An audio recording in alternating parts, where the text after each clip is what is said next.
Bonjour à tous, bonjour à toutes, bonjour chers coachés et futurs coachés, et surtout managers et manageuses qui veulent être suivis par moi et qui souhaitent améliorer leur management. Alors on va faire la première vidéo qui est la vidéo sur la saga management. C'est la première fiche, première séance de vidéo, séance et vidéo, parce qu'on fait une séance évidemment, à la fois de formation et de coaching. Ça va s'appeler Manager avec le PDCA. Donc là je suis à Hyères, château de Hyères en hauteur. Je vais vous montrer la vue panoramique de Hyères, puisque c'est l'été et que je suis chez ma maman à Hyères. Alors, on va réfléchir un petit peu sur cette première méthode, enfin, première vidéo, première formation qu'on va faire. On va poser la question, qu'est-ce que c'est que le management? Quelle est la définition du management, d'après vous? Que peut-on dire du management?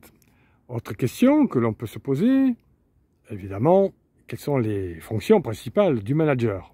Hein, ça, c'est important de réfléchir là-dessus. Bon, certains d'entre vous le savent, d'autres découvrent. Donc essayez d'aller sur Internet, enfin pas essayer, aller sur Internet et regardez ce qu'on dit à ce sujet. Puis pendant ma formation, on en parlera, on fera une petite analyse de tout ça. Autre question que l'on peut se poser, quelle différence voyez-vous entre manager et leadership? Hein, ça c'est important que de faire la différence entre le management qui est plutôt orienté gestion et leadership qui est plutôt orienté vision à long terme.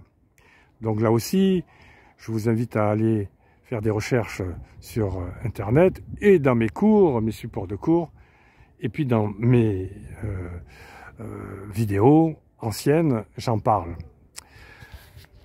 Autre question que vous pouvez vous poser, c'est savoir gérer son temps. Alors ça, c'est pas une question, c'est carrément un travail à faire, une formation.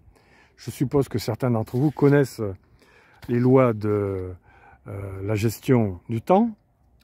Alors il y a la loi 20-80, hein, peut-être que certains d'entre vous connaissent mais ne l'appliquent pas forcément.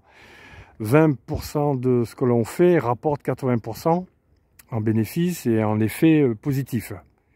Donc sur 10 tâches ou sur 100 tâches, hein, il y en a 2 ou 20 sur les 100 ou 2 sur les 10 qu'il faut faire en priorité. Parce que c'est ça-là qui vous permettent de gagner 80% de votre chiffre d'affaires ou 80% de votre projet ou 80% de satisfaction client. Hein, n'oubliez pas ça, c'est important. Rappelez-vous que les tâches, 20% de tâches, entre 10 et 20%, hein, pas forcément 20%, vous rapportent très très gros. Alors que si vous utilisez les autres tâches au même niveau, que vous les faites au même niveau, vous perdez beaucoup d'énergie et en plus ça rapporte pas grand chose. Autre loi de la gestion du temps, c'est le carré de priorité, hein, avec l'histoire d'importance et d'urgence, on en reparlera. J'en ai parlé déjà dans des vidéos précédentes. Concernant qu'est-ce qu'on appelle priorité, qu'est-ce qu'on appelle urgence et qu'est-ce qu'on appelle importance. C'est pas pareil. Hein. Donc je rappelle un petit peu, l'importance c'est par rapport aux conséquences, comme dans l'histoire de la loi de 20-80. Ce qui est important, c'est justement les 20 tâches sur les 80. Donc vérifiez qu'est-ce qui est important pour vous, pour votre équipe, pour votre entreprise, qu'il faut faire en priorité et qui rapporte beaucoup d'effets, qui amène beaucoup de conséquences. Alors que urgence, c'est par rapport à la date butoir, que ce soit important ou pas. Hein. Donc il y a une date, dès qu'on se rapproche de la date, eh bien ça devient de plus en plus urgent. Dès qu'on a dépassé la date, il n'y a plus d'urgence. Donc rappelez-vous de ça et on verra le carré des priorités entre important, très urgent, pas important, très urgent, très important, pas urgent, ni important, ni urgent. Bon, ça, on verra ça plus tard.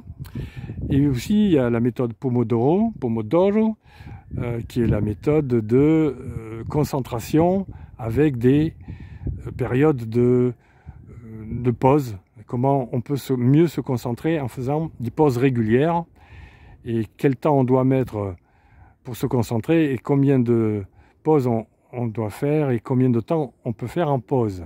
Bon, vous voyez tout ça aussi sur internet et dans mes cours. Et on en reparle évidemment dans mes séances de formation et de coaching. Autre chose, savoir gérer ses émotions. Hein, en tant que manager au départ, c'est bien de savoir gérer ses émotions. Donc les émotions, évidemment, on en a de toutes sortes, des anxieuses, des peurs, des colères, des tristesses, etc.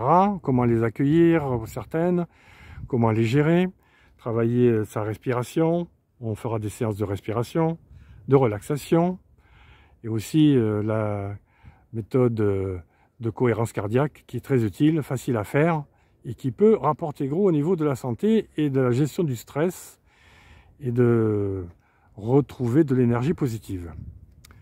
Et enfin, savez-vous faire des recherches sur le net? Ça c'est important, tout ce que je viens de vous dire, vous pouvez le travailler sur le net, ça vous permet d'être actif et pas passif. Évidemment, le formateur que je suis vous donnera des éléments de tout ça, de toutes ces questions. Je vais vous apporter des réponses. Mais il est intéressant que vous-même, vous puissiez travailler à partir de ces questions, comment vous-même vous voyez les choses et comment vous pouvez apporter vos solutions, vous enrichir. Ensuite, pour terminer, on fera une étude de cas. Et cette étude de cas, c'est la suivante. Elle va servir pour toutes les vidéos et pour toutes les sessions. Vous êtes gérante d'un magasin. Le magasin s'appelle BioSwan. Et ce magasin qui se trouve 10 avenue de Paris, 94 300 en Vincennes, eh bien vous êtes donc le gérant, vous êtes manager, vous avez un adjoint qui s'appelle Nicolas. Vous avez 5 ELS dans ce magasin. Les ELS, ce sont des employés libre-service. Un s'appelle Georges, l'autre s'appelle Pierre, l'autre s'appelle Romuald, Samuel.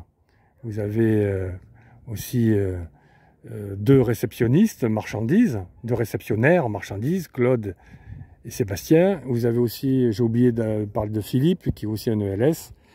Et donc on verra tout ça dans une étude de cas.